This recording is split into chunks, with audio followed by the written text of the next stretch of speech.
Welcome to SADTU Online TV and another edition of SADTU Online Political School. I'm your host, Paul Coman. First, let me thank you for your positive responses to our last show. As we celebrate October as the Teachers' Month, today we have a presentation on the 70th anniversary of the South African Congress of Trade Unions, SACTU, and the 40th anniversary of COSATU. The person to unpack this is our Deputy General Secretary, Cde Nkosana Dolopi. Comrade DGS, welcome to SADTU Online Political School. Good afternoon, Comrade Paul, and thanks for the invitation. I really appreciate that. And greetings to all of those who would have joined us online. As we celebrate this historic 70th anniversary and 40th anniversaries of these Congress federations, we are reminded of the long history of militant struggles by workers not only fighting against workplace exploitation and poor wages, but also in resistance against colonialism and apartheid oppression. DGS, the platform is yours. Thank you, Comrade Paul, and I really appreciate this opportunity. I think we are fortunate, some of us who are seated here and many other workers at their different workplaces, to be part of a generation that will be part of this 70th anniversary and the 40th anniversary of COSATU. This is something that will only be enjoyed by the few of us who are still alive. So we will be representing many, many heroes and heroines, generations before us. Some of them who fought and died fighting for us as workers. That's why I think it should be a privilege for all of us as workers who are alive now, this generation, to really be part of the 40th anniversary of COSATU that will be taking place in Dobsonville. It is common cause to all of us now that COSATU was established on the 1st of December in 1985. It should also be an issue of common cause to know that before COSATU, we had a mighty trade union federation in the name of SACTU, the predecessor to COSATU. It was established in 1955. So today, this year, we'll be celebrating these two giant organizations in the form of COSATU and SACTU, the predecessor of this thing.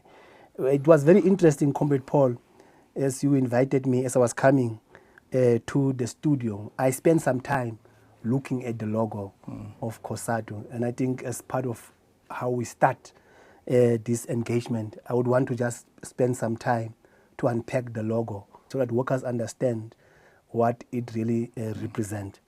You'll see that the logo of COSATU has a wheel, a yellow wheel as part of it.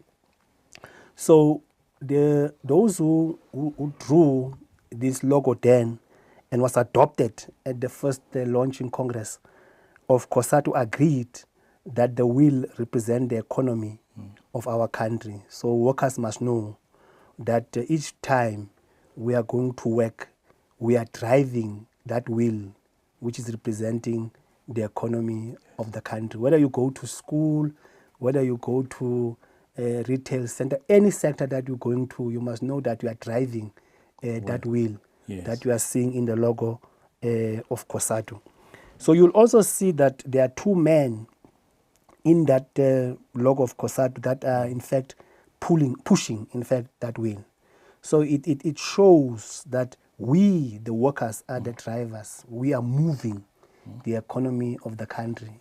It says that the economy of the country relies on us, the workers. Without us, there will be no movement, there will be no improvement, there will be no development of the economy of the country. There will be no budget, there will be no SARS collecting money to attend to the basic needs of the people. So whatever is happening in terms of the economy of the country relies on those two men who are pushing that wheel. Then you'll have a woman, very, very interesting and important part that we must explain. You'll have the woman who's joining the two men with a baby on her back.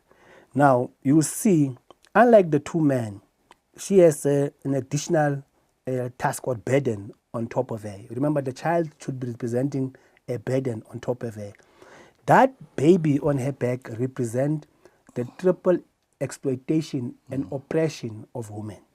That whereas we are all oppressed and exploited as both men and women, black, but women are in fact facing triple oppression yes. and exploitation. The first oppression that they suffer and exploitation that they suffer is because they are women. They've always been oppressed, they have always been exploited just because they were born to be women. Secondly, they are oppressed and exploited because they are part of the working class. That is the second reason why you see them with that extra burden of the baby on top there. And then the third one, they are oppressed simply because they are black.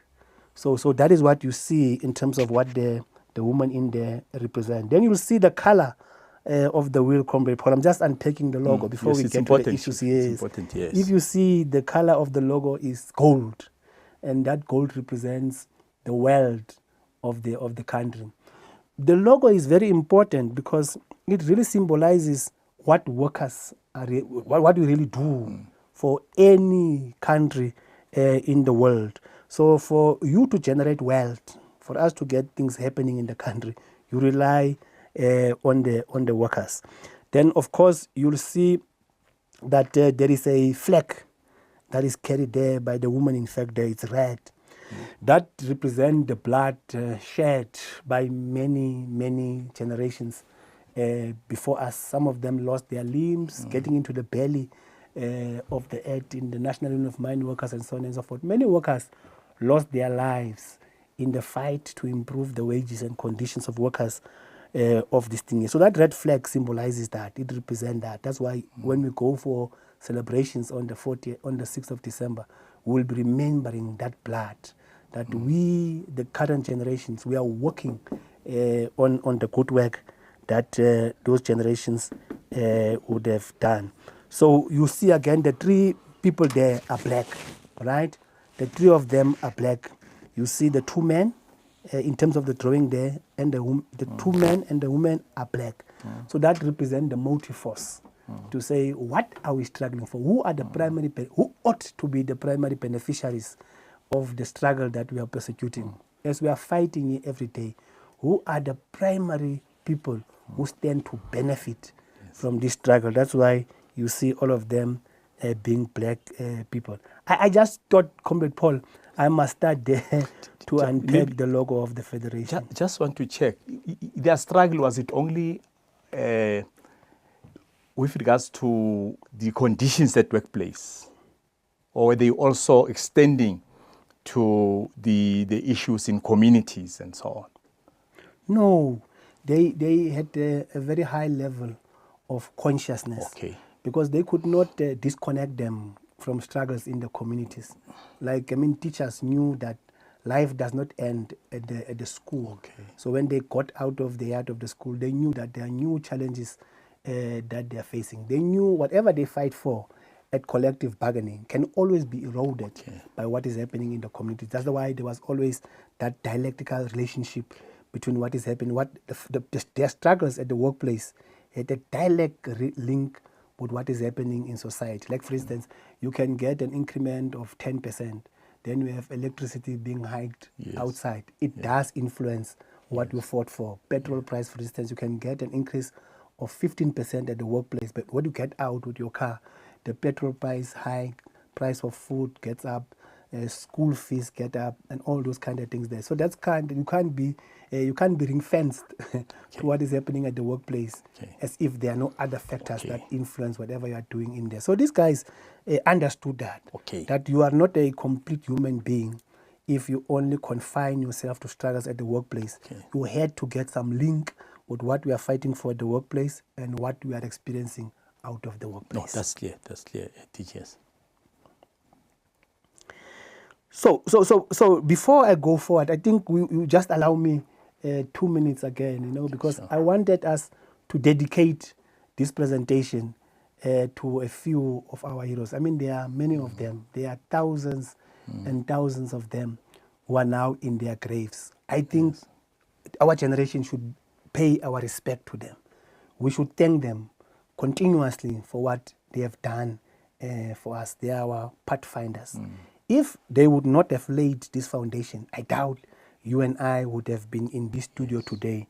to be able to do what you are doing. I mean, workers today are free to speak their minds. They are free to join unions of their choice, to establish unions of their choice. They have their own constitutions. They can elect their own leaders, democratic ways, and all those kind of things. Their dues are being, their subscriptions are being subtracted from or deducted from their salaries. All of those did not come as a function of prayer or as manna from heaven. All of those came because of struggles, militant struggles by many of these heroes. And I just wanted to mention a few of them, if you will allow me. You know, there is a lady or a comrade in the name of Viola Hashe, who used to be the vice president of SACTU. It's very, very important for us to remember women like her, that whereas they were experiencing this triple oppression and exploitation that I spoke about earlier, she was not held back by that. She refused to be confined to the kitchen. She knew that her place is not only in the kitchen. She had a bigger role in society.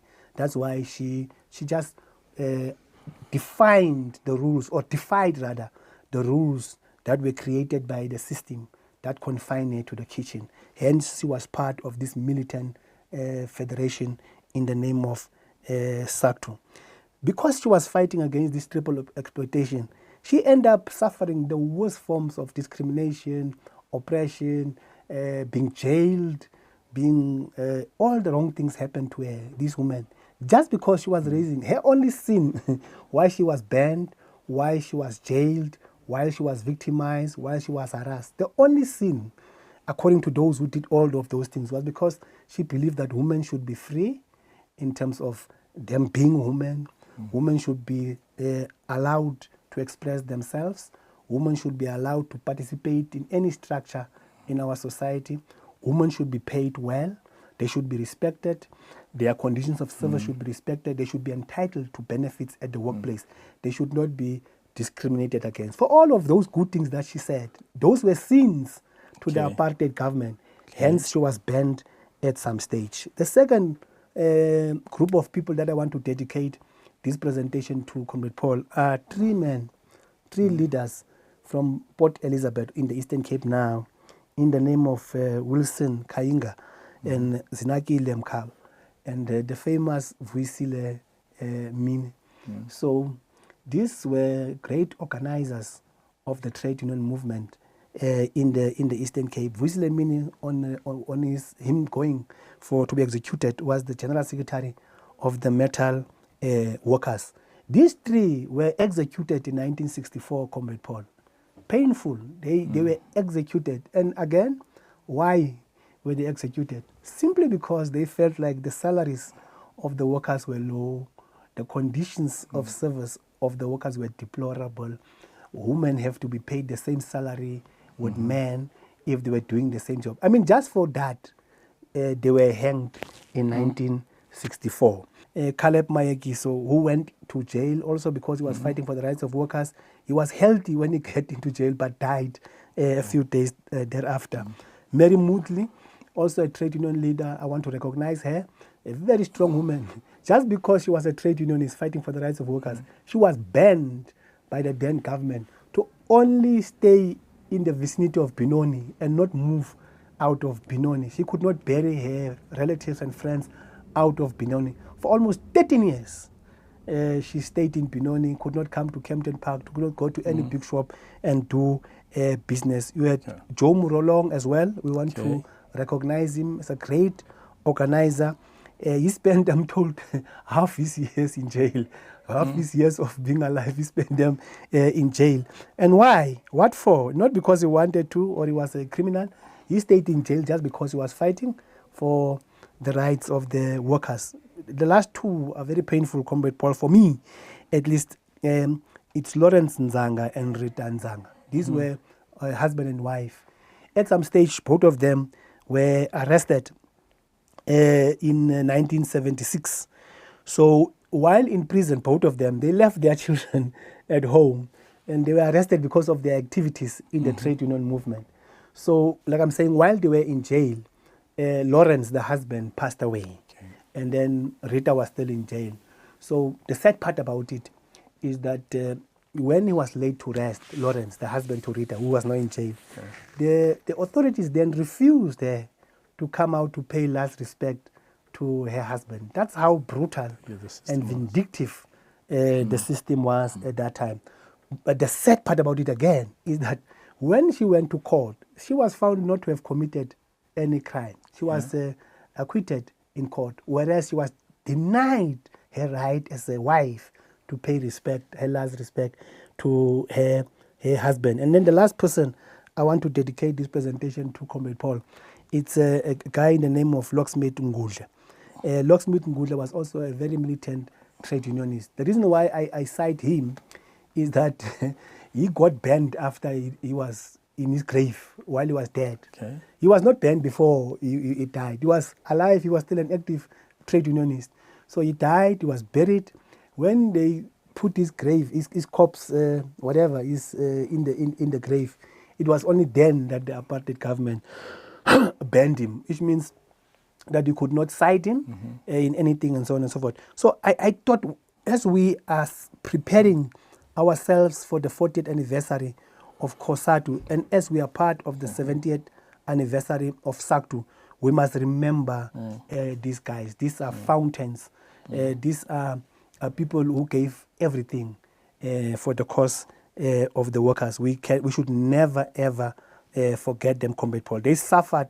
They made sacrifices in pursuit of these golden ideas that we are having these things. Some of them paid the ultimate price, like Bo Mini them, as they died in there. So that's how I wanted to start my presentation, by dedicating this one to these thousands and thousands of forebearers. The ones that I cited here is just a few of them. It's not all of them.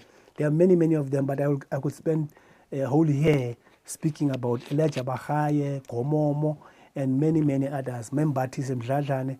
I can speak about many, many of them. Violet Sibone. I can speak about the contribution, this thing. So I just decided that I must have, they are representing the many, many of these giants who fought before us. So they represent, in fact, they are fountains of human courage, if you can properly describe them. You must regard them as fountains of human courage, of dedication, of perseverance. This is what these guys represented. And I think we, this generation, can only learn from those fountains. It will be interesting for us to also acknowledge that teachers have played an important role in the development of society. Teachers were a central part in the liberation struggle. Teachers were a central part in the fight for our trade union rights. It is worth mentioning maybe that even the oldest liberation movement in Africa had 13 presidents from 1912. From the 13 presidents that the African National Congress had, 6 of them were teachers.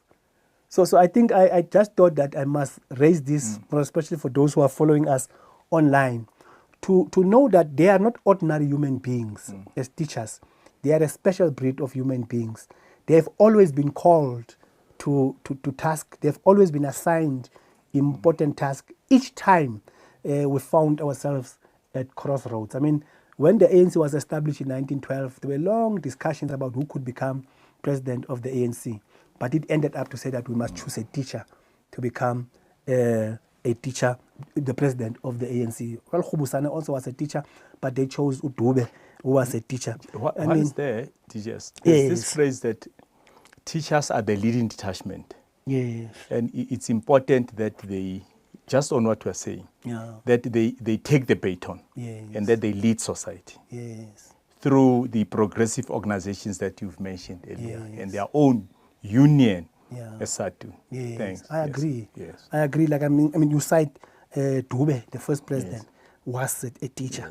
Then you look at Sefako Makhato, the one who was elected after him, was also a teacher. And what is interesting about Makhato is that he was also a trade unionist because he belonged to the Transvaal African Teachers Association at the time of him being president of the ANC. Then you have Zakaria Mahabane. He was also a teacher. Joshua Kumete was a teacher. And Albert Lutuli was a teacher, but also a trade unionist.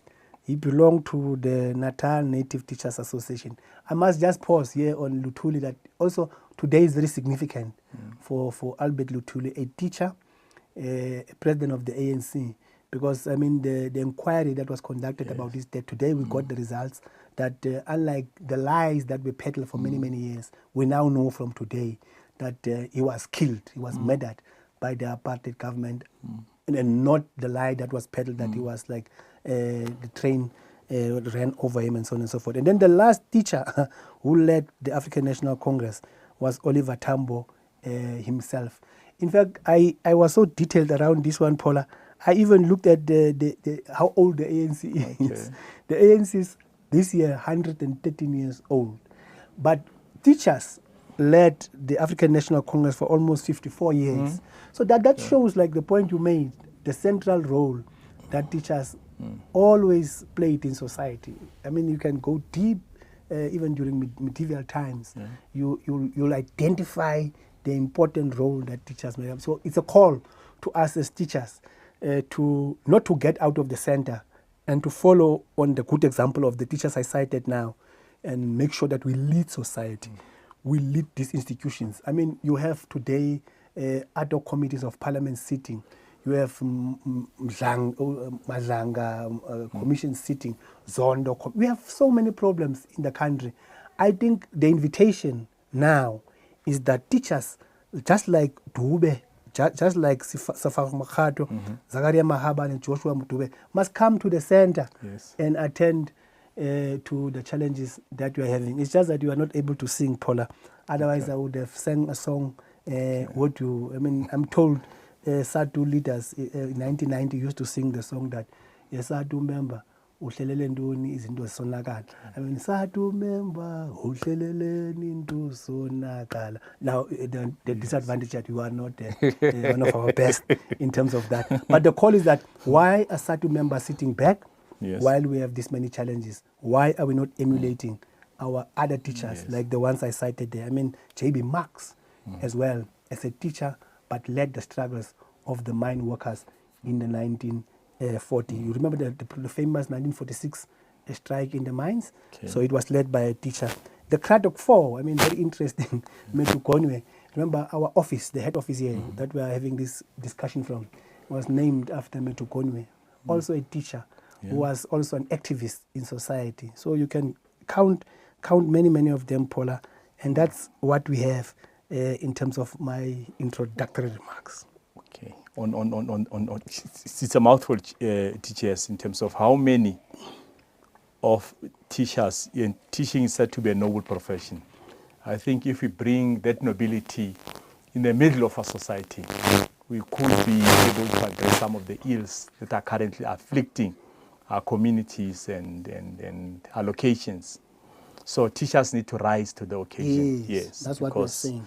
That's their destiny. Yes. Now, teachers, tell me, just unpack to us, why do we need to celebrate these anniversaries? First, the 70th anniversary of SACTU and the 40th anniversary of COSATU.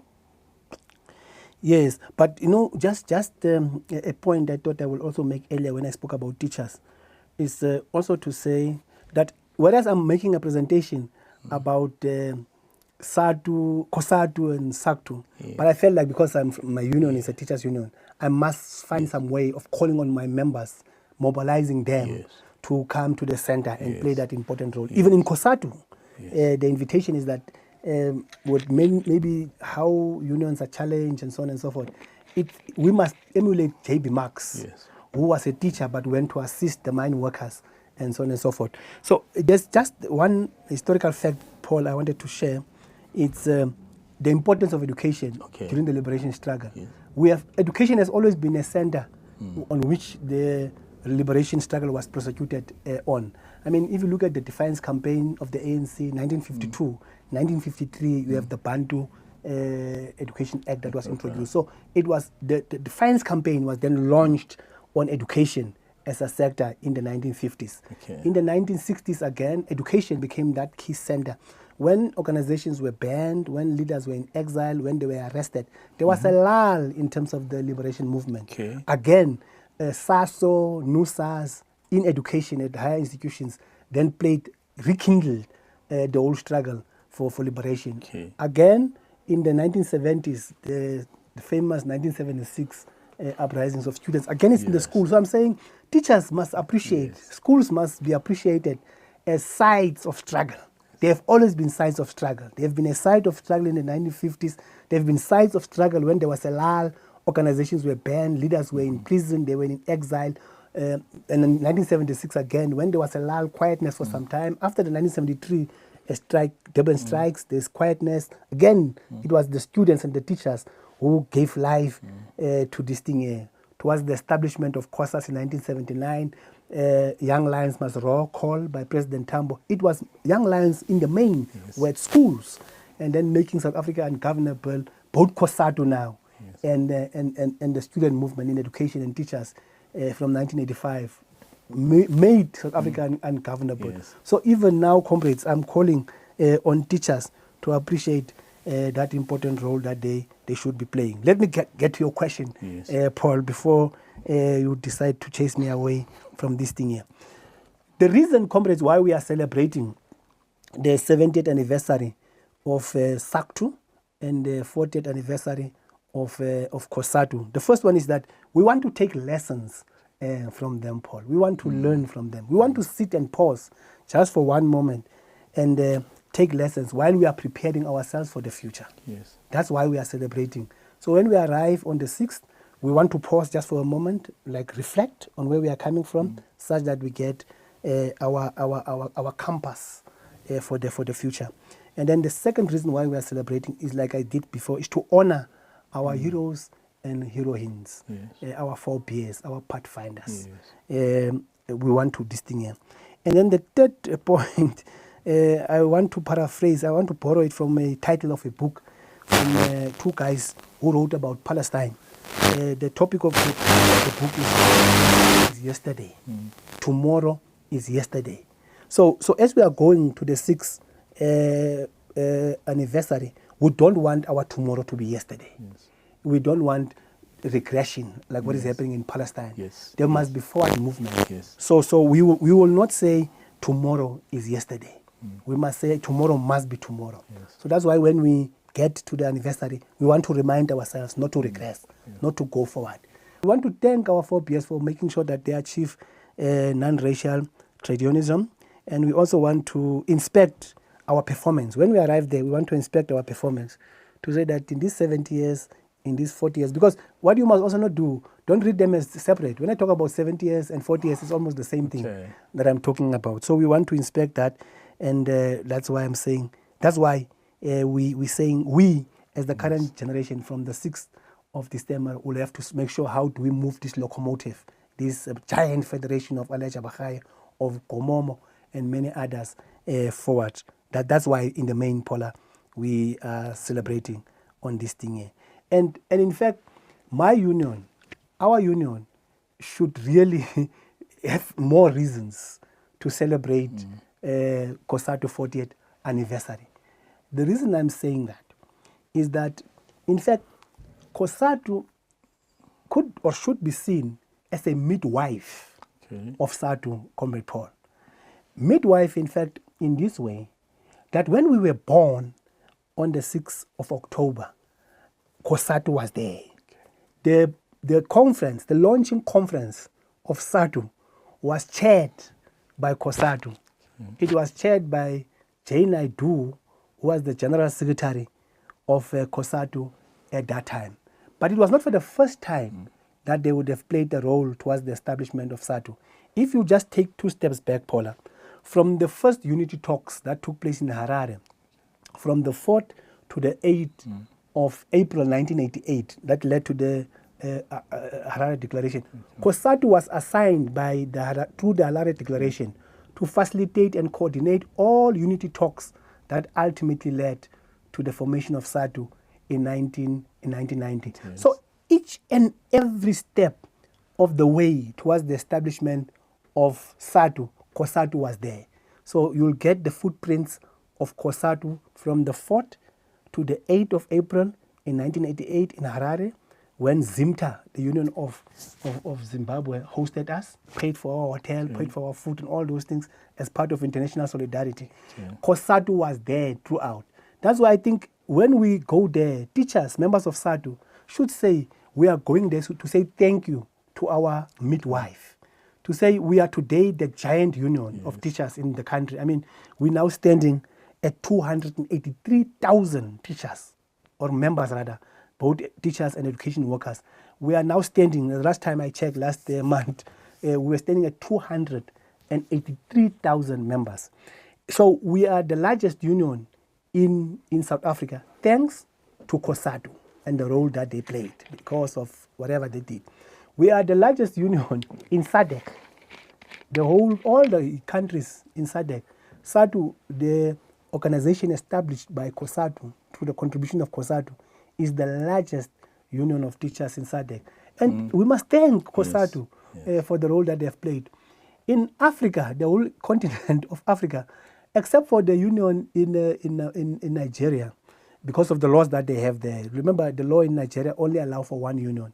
Anyone who joins the teaching fraternity there should join one union of this. They are the largest union because I think they have 1 million workers. And then the union that follows them is the mighty South African Democratic Teachers Union. Thanks to COSATU. If it was not for COSATU, we would not have had this major union. In the world now, this union is leading more than 330 teachers union in the whole of the world. More than 30 million teachers in the whole world are led by an organization that was established by COSATU, our midwife. Our General Secretary, Comrade Maluleka, is the president of Education International. So we would not have had this privilege of leading these institutions at the level of the world if it was not for COSATU. That played such an important role towards our establishment in 1990. So I think we have more reason to attend that activity as teachers. SADTU members should be grateful than any other person that, yes, we are mighty, we are big, we are fighting for the rights of workers, but don't forget your mother. So we must go and celebrate the birthday of our mother on the 6th of December at Dobsonville. Teachers, I want you to formally make a call on this platform. Yes. To SADTU members to attend this anniversary in their numbers. Exactly that. Yes. Exactly like I explained, without belabeling the point, I think they have more reasons why they should attend. Okay. You know, if somebody could be asked as to why would you want to celebrate? Why should I attend this thing? I think the answer for SADTU members is much easier. Is that this is my mother. This is the institution that established me. Okay. This is the institution. I mean, if you look at the footprints, if you look at the map that led to the formation of SADTU, all meetings that were convened by COSATU, chaired by COSATU, all those meetings that led to the establishment of SADTU in 1990 were coordinated by COSATU. So that's why I'm saying, if somebody could ask you, why would you want to go there? You have a reason.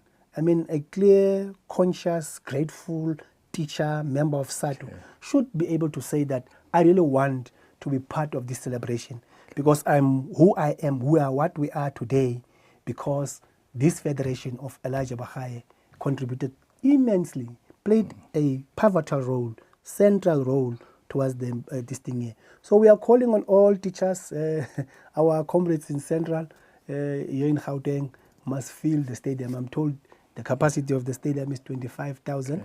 I know in Central we should be having plus minus 10, 11,000. Okay. So all of them I know will join. Okay. So we'll then be complemented by the other regions, East Rwanda, Guruleni, Southeast, Southwest, Tshwane, and Northern region.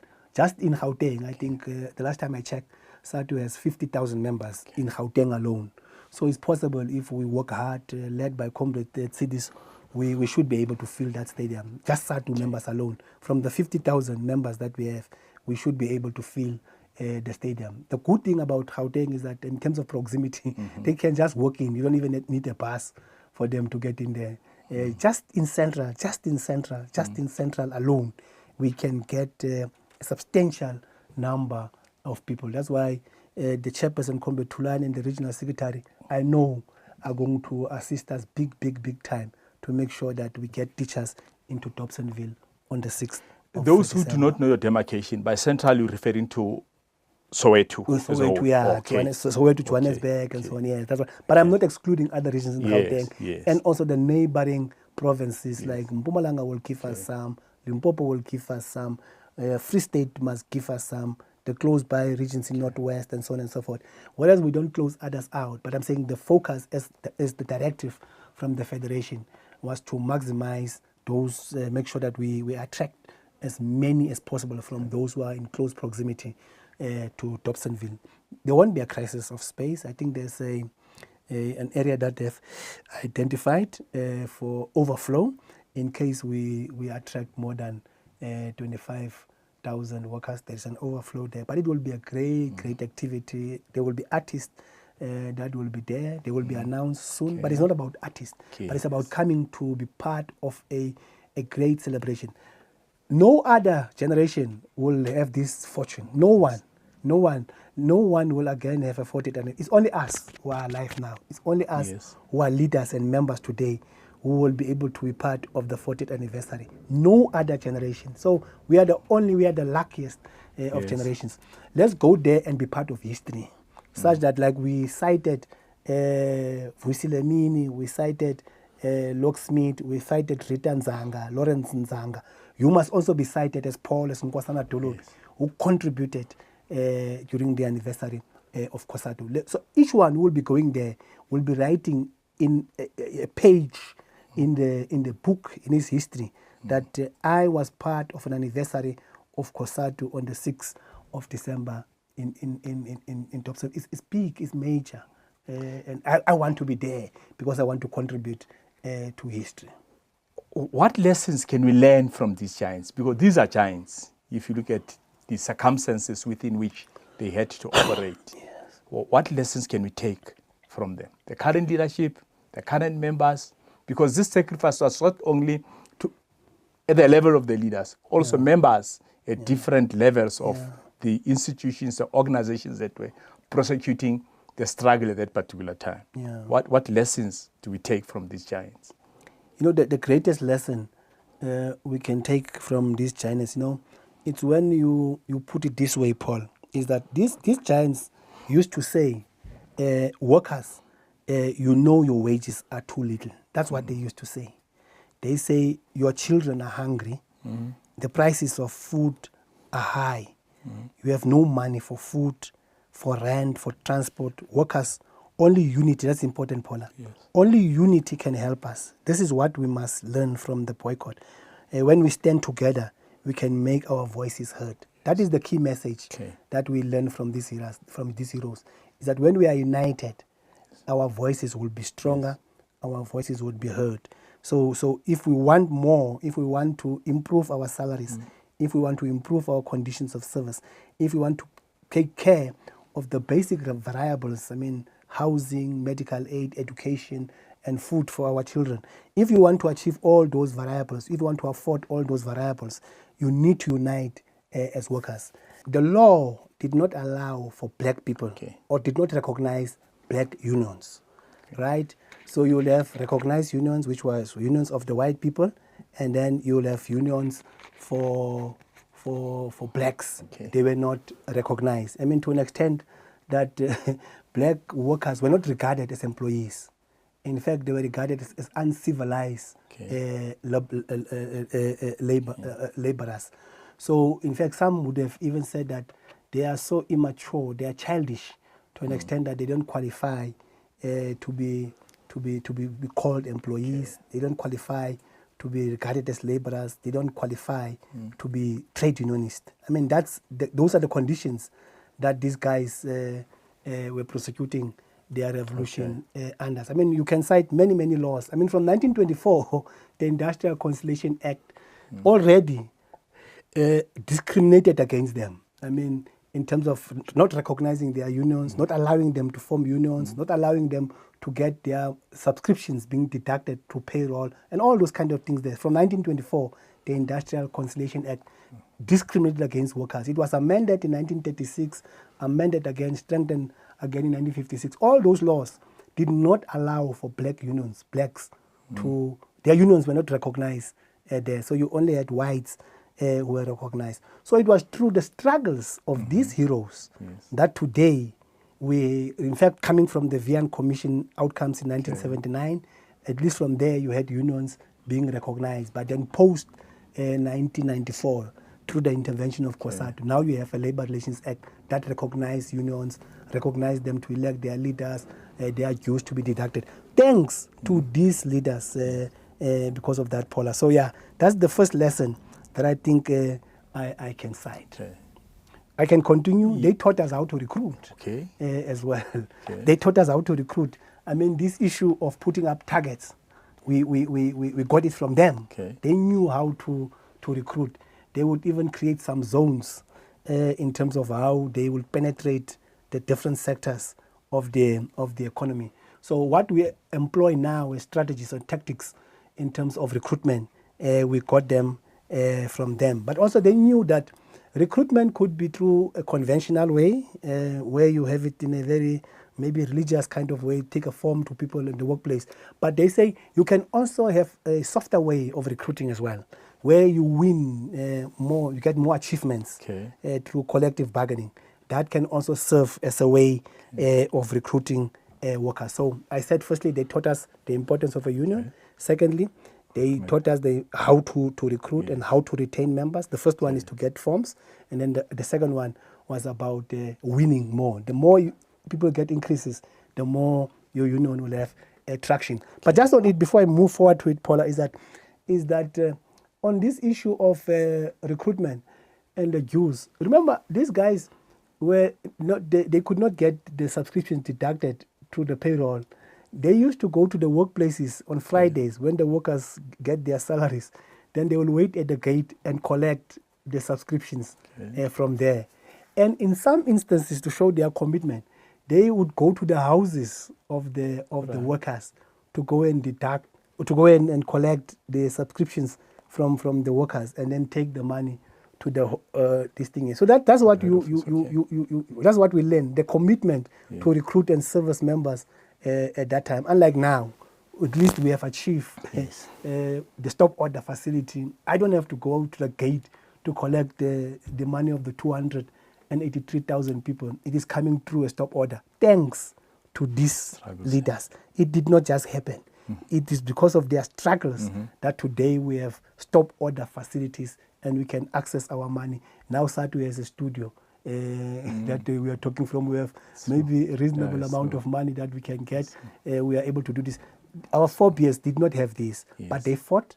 Now we are enjoying this fruit. Our generation must now identify new roles for our next as we are moving forward. That's it. I mean, the question of representing members, very, very important to them. They felt like a member should be respected, a member should be represented. An organizer must always be a sound board. You must always be available as an organizer to attend to issues of our members. I mean, in some instances during those days, you had lawyers, sympathetic lawyers, who also used to assist organizers to do their work.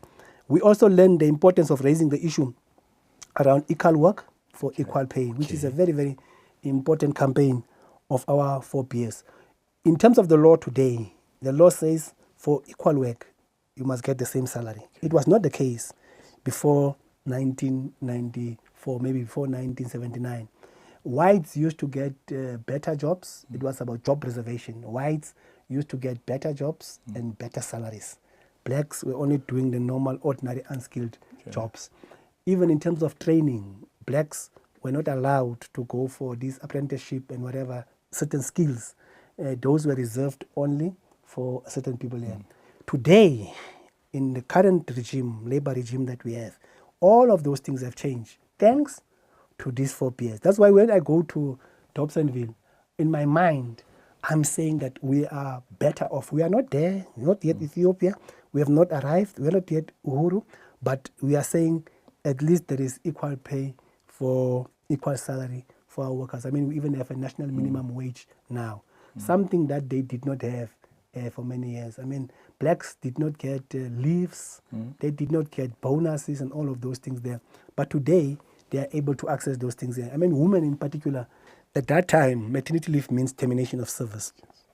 All these guys, the ones that we cited, Stephen Dlamini, Masina, Joe Murolong, Khaitsiwe, and many, many other trade unionists, Francis Bart, all of them fought so hard for us to be able to have these benefits like Sibeko, Mamkwai, Mpeta.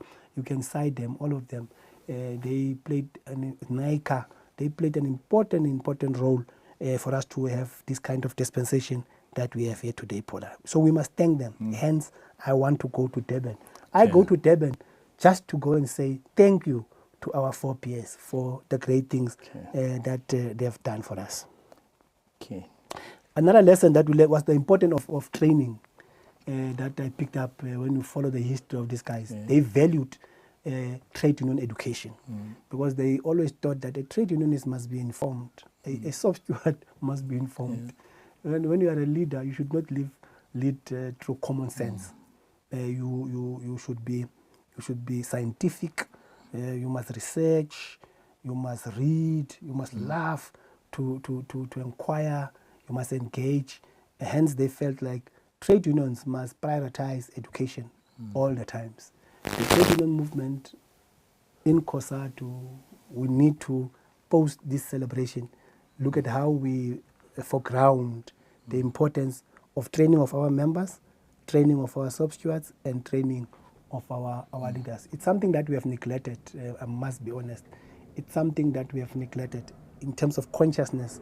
That's why I think all of us, and when I talk about the generation, I'm also including myself. I think there is a slight decline in terms of our level of engagement, level of how informed we are as sub-stewards. So I think we must take from them. We must follow in their footsteps. Some of them were not educated. Some of them never went to school, but they could express themselves on the politics of the trade union movement, on the politics of the liberation movement, on class consciousness, and so on and so forth. So they loved, they valued education, trade union education, very, very much. So that's another lesson that I think we can learn from them. The other one, Paula, which is to me a very, very important one, was the importance of politics. I think I will talk about this again later, about how they felt politics is important for us. We can move to say that they taught us the values of being selfless. Okay. You know, if you are a leader, you must be selfless, Paula. You must serve the people with no expectation of any reward. You must not become a sub-steward because you want to become a director, you want to become a principal, HOD, you want to become something in the bank, in the mine. Now you use the union for you to ascend. These phobias, these people were selfless. I mean, they gave their all. Some of them, in fact, lost their jobs because of their trade union activities. Some of them were banned in their towns and they were like sent to go and stay in another town. And in the process, they lost their earnings. But they were selfless. They were committed. I mean, the proper values of love, commitment, and so on. And the last point I want to make, they were humble, man. They were ordinary. People could reach out to them. Maybe it's one lesson that all of us should also emulate as we are moving forward. They were incorruptible. I mean, for the fact that they go to the gates and collect the dues, they go to homes and houses of people and collect this thing. And instead of taking the money and use it for our own things, they took the money to the head office. It's something that we should be appreciating and we should wish to follow. I mean, in this world of us, in our country, I mean, with corruption so high, I can imagine if many of us, you and I maybe, were sub-stewards and were collecting this money, whether we would have taken these dues to the offices like they did, I don't know. But that's one thing I learned from these guys. They did not have money, but still they will not take from the little they collected. They will take it to the offices and so on and so forth. Then the next one that I learned from them, Paula, all of us as trade unionists in COSATU, is to learn about the importance of solidarity. Okay. It's a very important trait I thought I learned from them. Okay. You know, I want to cite an example around solidarity. In 1957, there was a strike here in Pretoria, right? Around the PATCO buses, the fares. PATCO increased the fares here in Pretoria. But then the workers took a decision to say as well, saying that we will not ride, we will not board the buses. We will walk to our workplaces because the fares were very, very high. They then started with the strike in January 1957. Now, this is where it becomes important, interesting, Paula, solidarity. The comrades in East London, New Brighton, remember, their fares were not increased. Their buses did not increase their fares. It was in Pretoria, in Mamelodi, where the fares were increased. I'm trying to demonstrate the importance of solidarity. The workers in East London decided not to board the buses as well. They also said as well, whereas like I'm saying, they should not have because their prices were fine. But in solidarity with the workers in Mamelodi, they decided to also work to their workplaces. That was, at least to me, something very, very important. In fact, the message one of them said, one of the guy who was interviewed to say, but why are you working? Because your prices are still reasonable. He said, our fellow brothers in Mamelodi are on strike, and we will pledge our solidarity to our fellow workers in this thing. The workers in the trade union movement in COSATU today should know that when workers of SACTU are engaged in struggle, this whole slogan of an injury to one is an injury to all should also apply. When workers of SACTU will march tomorrow, we should feel that pain and join them. When teachers are marching like we did in April, others must join. So you'll count all these unions, SAEPU and so on and so forth. When they are engaged in struggle, we must follow in the steps of these comrades in New Brighton, in East London, who pledged, like I'm saying, this to me, when I saw it, I was saying, these guys, this was so great for them to have engaged in physical, practical solidarity, not through the word of mouth, practically, Paula.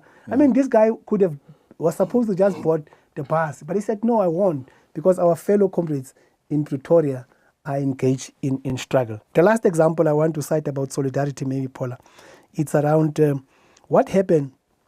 There was a strike in some sector at some stage. I mean, Usbeko was a leader in the railway union.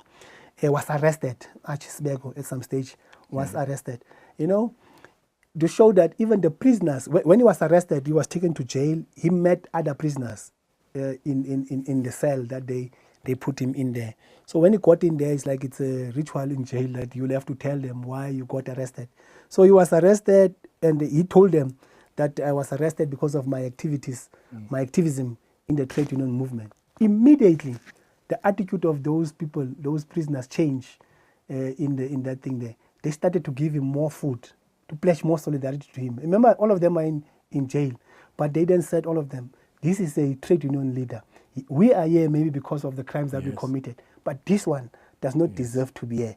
So they used to share, give him more food. They used to take extra blankets and pledge their solidarity to him, to an extent that I think the eldest prisoner in this cell used to tell them that he called on them to respect worker leaders. That's the kind of respect that the trade union leaders used to command. Even in prison, they will still be respected. People will still support them, will appreciate them, and support him, like Ashisibeko was supported there. So I'm saying, Comrade Paula, these are some of the lessons that we have. I mean, the last example I can make was in Cape Town, or rather in the Western Cape, at some stage when some women were on strike, and the employer wanted to dismiss them. There were 900 of them. Other workers in the same factory then pledged solidarity to say that if you dismiss these 900 ladies, women, we will join them and all of us will go. So those are some of the lessons that we can cite, Comrade Paul, around solidarity. I mean, the last one was in 1956 again. Again, workers were on strike. They were sent to jail. And the community raised funds to pay their bail of £3. Okay. They were in jail. They could not get out of jail. And not workers, but the community pledged their solidarity. And they collected money and then in a fund, a strike fund, and then they paid for the workers to be released. So that was the kind of solidarity that I think we can learn from these workers, Comrade Paul. That's one lesson around it. Okay. You touched on the values. Now, this is our last question to you, DGS. We've been here for some time. Yeah. What kind of a member and a leader do we need in SADTU? Not only in SADTU, in the federation, in the affiliates, and also in the broader liberation movement. Firstly, we need a member who firstly recognize the link between the struggle for economic gains and the general political struggle. That's what we must know. We need that kind of member. That we must know that to fulfill their historical role, to become the spearhead in the struggle for liberation, for national liberation, they must reject this idea that there should be no politics in the trade union movement. That's the kind of member that we need. We need a leader that refuses to divorce the struggle, the political rights struggle, from the day-to-day struggles for higher wages of workers. That, to me, it's very, very important. Yeah, without disturbing you, my leader. Yes. This, just to acknowledge these comrades who are watching. Comrade Ritumetse is watching. Comrade Sukamani Timothy is watching. And comrades are saying Amandla. That's Comrade Brown Matlala. SADTU Brown Matlala branch in Sukukuni. The comrade is in Brown Matlala branch in Sukukuni. And we also have a comrade who's watching from the Eastern Cape, Polikabada region. Others are at Ngeleni branch. We have Comrade Klo Litebele. And we also have Comrade Mashinini. We also have Comrade Mafifi. We have Comrade Suka Mani Timothy. Yes, these are the comrades who are watching, my leader. And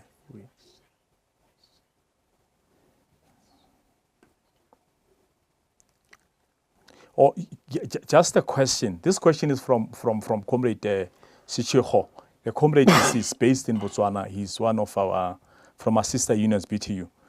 What do you think can be done, Comrade Dolopi, for ordinary members of trade unions to understand the importance of unions in their lives, especially professionally? This is because some members of unions and some people generally tend to think unions are not important. Otherwise, thank you for the insights, comrades. The comrade is Comrade Sichoko from BTU. Yes, my leader. Yes, we are working with BTU. Yes. Also a union that played an important role towards the establishment of SADTU in 1990. They assisted us financially with resources and with other kind of technical support. Just as we thank COSATU, we must also thank BTU, SNAT, ZIMTA, and many other unions in SADC that also played an important role around this thing here. I mean, if you look at the register of the First National Congress, you'll see that there's a BTU representative at that Congress. So what we need to do is to improve our work, to serve the members better, attend to their conditions of service, get more victories from them. If we can do that, I think we should be able to be respected by unions and move forward around that. Okay. You can proceed, Chief, in terms of yes. No. Maybe the last part of it, Paula, was about one last lesson. The last lesson. It's about the brutality of the system at that time. There was an instance. It's called the clandestine kind of disaster, where mine workers went to work. So on arrival at the workplace, it was dangerous to get into the belly of the earth. So they refused to get in And then the bosses then invited the police, the special branch, to come to the workplace. So they were told as the workers, we have two options. The one option is to go into that dangerous area or you get arrested. Okay. So they chose, because all of them wanted jobs, they chose the option of getting into that dangerous area. And I think 429 of them then passed away, which was a bad thing. At least today, we have the Occupational Health and Safety Act. Yes. From the lessons of that Cde disaster, now workers have the right to say no to get into a dangerous area. So those are some of the things, the lessons, Comrade Paula, that we can draw from this thing here. Even in terms of internationalism, the question of believing that we are part of the international struggle and we believe in the struggle of an injury to one is an injury to all. I mean, we believe in this thing that says that an injustice to anyone is a threat to justice to everyone. I mean, we still subscribe to those. So that's the key message that I wanted to share with these things here. We have achieved many things, like I cited. Now we have the Labor Relations Act, we have the Basic Conditions of Employment Act, we have the Employment of Educators Act, the Employment Equity Act, we have policies on affirmative action, we have policies that affirm women, we have maternity leave that all are enjoying. When you go for maternity, it's not termination of service. We have Occupational Health and Safety Acts. All of the entire labor regime, the legislation that we have here, comes from the sacrifices of the people that we are talking there. Now, you have the right to form a union, to join a union without fear of being chased away from your town, without fear of like the comrades who was banned, like Mutli, who was banned to Benoni, with no fear like Vusilemin that you'll be executed, with no fear like Rita Nzanga and Lawrence Nzanga that your wife could be buried without you coming. All of those, the cumulative effect of the work of these great heroes is what you and I are enjoying today. We can elect our own representatives with no pressure, in a democratic kind of way, with no fear of victimization and harassment. Our youth, we now have stop order facilities. We have collective bargaining regime. I mean, now we can engage in collective bargaining, and importantly, we have a right that they were denied for many times, the right to strike with no fear of being dismissed for as long as you follow the proper thing here. I mean, these guys introduced a law in 1942 where all strikes were banned. Like, I mean, they introduced wartime measures. It was an act like that you had to really make sure that the Minister of Labour monitors actions of workers. And what was interesting, the famous strike of the mine workers in 1946 happened during that time. So these guys were defying even the brutality. They were fearless, these 4 years of ours. And that's why, Comrade Paul, I think they just need to be appreciated by our generation, because we are enjoying all these fruits around them. So the lessons that you ask is to prioritize, firstly, our members. That's what the current leaders must do. All of us, Comrade Paul, must do that. That to know that these unions are about the members. And like Comrade Sisoko also asked from BTU, that the unions now must prioritize the members. We must go back to basics. And the basic is that let's foreground the interest of the members and not the interest of the leaders. We must know that whatever we do should be about the member of COSATU, the member of any affiliate of COSATU.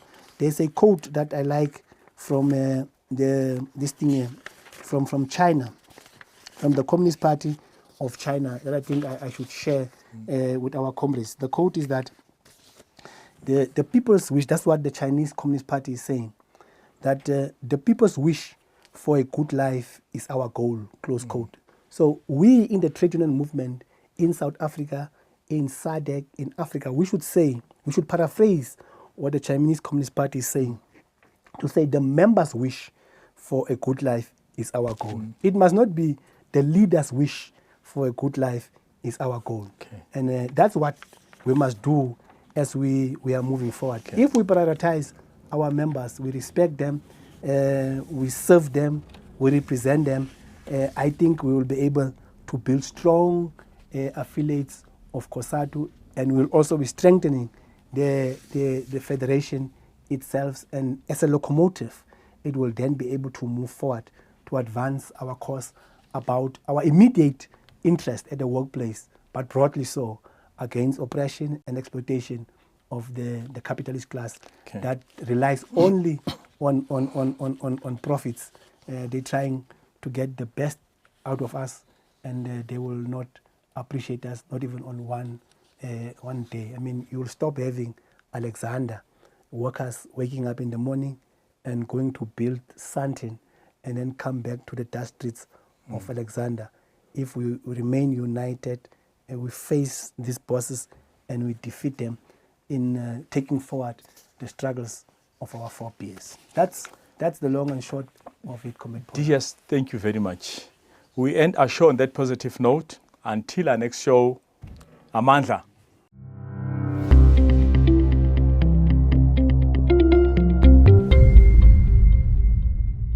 Let's awaken the masses and disrupt the status quo. We are the champions of change, mobilizing the consciousness and uniting revolutionary professionals in strengthening foundational learning and functional skills to advance inclusive and sustainable economic growth in pursuance of a socialist society, leaving no one behind. Be part of history. Together, we'll shape a world where education isn't just a privilege, it is a revolution. We can be the catalyst for change.